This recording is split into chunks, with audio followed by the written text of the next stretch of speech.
Hello friends, Oppo K12X 5G இந்த phone எப்படி இருக்குது, வாங்கலாமா வேண்டாமா, கொடுக்குற காசுக்கு ஒர்த்தாக இருக்கா அப்படின்னு சொல்லி இந்த வீடியோவில் பார்க்கலாங்க. இந்த ஃபோனோட கேமரா குவாலிட்டி எப்படி இருக்குது, பர்ஃபார்மன்ஸ் அதாவது ப்ராசஸ் எப்படி இருக்குது, பேட்டரி லைஃப் எப்படி இருக்குது, டிஸ்பிளே எப்படின்னு சொல்லி பார்க்கலாங்க, பில்ட் குவாலிட்டி எப்படின்னு சொல்லி பார்க்கலாம். இந்த வீடியோ ஸ்கிப் பண்ணாமல் பாருங்கள். நீங்கள் நம்ம சேனலுக்கு பார்த்தா முதல் தடவை வரீங்க, நம்ம சேனலை மோடிட் பண்ணுறதுக்கு சப்ஸ்கிரைப் பண்ணுறாதீங்க. சப்ஸ்கிரைப் பண்ணிவிட்டு பக்கத்தில் ஒரு பெல் பட்டன் வருங்க, அதை அழுத்தி ஆள் கொடுக்க மறந்துடாதீங்க. அப்போ தான் நாங்கள் போடுறது மாதிரி இன்ஃபர்மேஷன் வீடியோஸில் நாங்கள் வீடியோ போட்டால் உங்களுக்கு நோட் சரிங்களா. சரி வாங்க இன்றைக்கி வீடியோக்குள்ளே போகலாம்.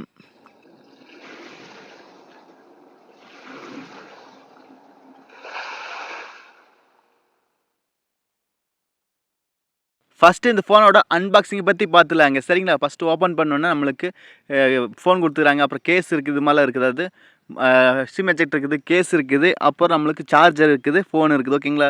சார்ஜர் வந்து 100 வாட்டுக்கான சார்ஜர் அடாப்டர் கூடவே இருக்குது. இது மாதிரி ஃபியூச்சர்ஸ் இருக்குது, அதாவது சார்ஜரு, ஒரு கேபிள், டேட்டா கேபிள், அப்புறம் ஃபோனு இதுதாங்க இருக்குது சரிங்களா. பாக்ஸ்க்குள்ளே ஃபோன் பார்க்குறதுக்கு லுக் வந்து வெறித்தனமான லுக்காக இருக்குது. பார்க்குறக்கே லுக் வைஸ் செமையாக இருக்குது ஓகேங்களா. பார்த்தவங்களுக்கே தெரியும் லுக் வெறித்தனமான ஒரு லுக்காக இருக்குது. ஃபஸ்ட்டு டிஸ்பிளேலேருந்து போயிடலாங்க. 6.7 இன்ச் AMOLED டிஸ்பிளே கொடுக்குறாங்க. 120 ஹர்ட்ஸ் ரிஃப்ரெஷ் கொடுக்குறாங்க. பிரைட்னஸ் வந்து 500 நெட்ஸ் கொடுக்குறாங்க. நம்மளோட டிஸ்பிளே வைஸ் ஓவரால் வெறித்தனமாக இருக்குது. ஏன்னா 6.7 இன்ச் AMOLED டிஸ்பிளே கொடுக்குறாங்க. கூடவே நம்மளுக்கு கொரில்லா கிளாஸ் கொடுக்குறதுனால ப்ரொடக்ஷன் நல்லாவே இருக்குதுங்க. அடுத்து பின்னாடி மெட்டல் பாடி மாதிரி கொடுத்துறாங்க, அது செமையாகவே இருக்குது. ஏன்னா ஒரு கார் விட்டு ஏற்றுனாவே ஒன்றும் ஆகாத அளவுக்கு கொடுத்துக்கிறாங்க. 360 ஹார்மர் ப்ரொடக்ஷன் கொடுத்துரு அப்படின்ட்டுருக்காங்க. அதனால் நல்லாவே இருக்குது. அதாவது ஓப்போ F27 என்ன கொடுத்தாங்களோ அதையும் கொடுத்துரு அப்படின்ட்டுருக்காங்க. நல்லாவே இருக்குது. 50 எம்பிக்கான வைட் ஆங்கிள் சென்சாரும் ப்ளஸ் 2 எம்பிக்கான டெப்த்து கொடுக்குறாங்க ஓகேங்களா. அடுத்து ஃப்ரண்ட்டில் 16 எம்பிக்கான செல்ஃபி கேமரா கொடுக்குறாங்க. கேமரா குவாலிட்டி ஒரு டீசெண்டாக இருக்குது ஓகேங்களா. லோ லைட்டில் எதிர்பார்க்க முடியல, மற்றபடி ஒரு டீசெண்டாக இருக்குது. இந்த ஃபோன் அப்படியே OnePlus Nord CE4 அந்த ஃபோன் மாதிரியே இருக்குது. ஆமாங்க, ரெண்டுலமும் லுக்கு ஒரே மாதிரி இருக்குது. அப்புறம் 5500 mAh பேட்ரி, நல்ல மேசிவான பேட்ரி, நல்ல பெரிய பேட்ரி தாங்க. அப்புறம் 100 வாட்டுக்கான ஃபாஸ்ட் சார்ஜ் இருக்குது ஓகேங்களா. நம்மளுக்கு பேட்ரி லைஃப் 1.5 நாள் தாராளமாக நிற்கிங்க. அதே போல் சார்ஜர் குயிக்காக ஒரு 15 நிமிஷத்துலேயே சார்ஜ் கம்ப்ளீட் ஆயிடும். அவ்வளோ 1.5 நாள் யூஸ் பண்ணுறதுக்கு ஒரு 15 நிமிஷம் சாப்பிட்றதுக்கும் டைம், அதுக்குள்ளே நம்ம சார்ஜ் போட்டுக்கலாம். அவ்வளோ வெறித்தனமான சார்ஜர். அடுத்து 8GB ரேம் வேரியன்ட் இருக்குது. 256GB இன்டர்னல் ஸ்டோரேஜும் இருக்குது. அதே போல் 8GB ரேமு 128GB இருக்கிறதும் இருக்குது. இந்த 8GB RAM variant 128GB storage mobile 17,990 ரூபா, 18,000 சரிங்களா. அடுத்து இந்த ஃபோனோட ப்ராசஸ் Snapdragon 7 Gen 3, நல்ல பவர்ஃபுல்லான ப்ராசஸ்ங்க. அதாவது OnePlus Nord CE4 என்ன கொடுத்தாங்களோ அதே தான் பூராமே இதுலேயும். அதில் என்ன பார்த்தீங்கன்னா அதைவே திருப்பி இதுலேயும் கொடுத்துக்கிறாங்க. அது மாதிரி தான் ஃபோன் ஓகேங்களா. ஏன்னா ரெண்டும் ஒரே கம்பெனி தான், ஓப்போவும் OnePlus ஒரே கம்பெனி தான். அடுத்து 7.8mm திக்னஸ் கொடுக்குறாங்க. IP54 இருக்குது.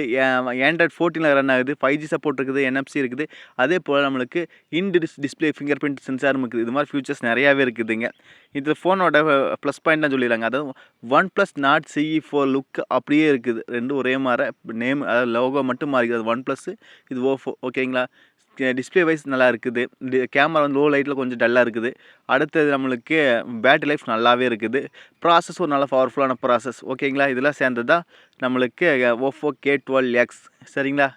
இதுவும் சைனாவில் வந்து ஓப்போ K12ன்னு லான்ச் ஆச்சு. இது வந்து K12Xன்னு லான்ச் ஆக போகுது ஓகேங்களா.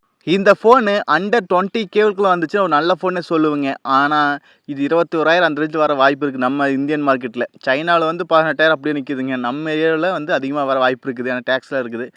அதுவே ஓப்போ F27 ப்ளஸ் வந்து நம்மளுக்கு 26,000 அந்த ரேஞ்சில் இருக்குது. கண்டிப்பாக அதோட கம்மியாக தான் இது ஃபிக்ஸ் பண்ணுவாங்க. 20,000 21,000க்கு ஃபிக்ஸ் பண்ணுவாங்க. அதுக்கு ஓகே. அதோட 25,000 போச்சுன்னா அது வந்து ஓவர் ப்ரைஸ்.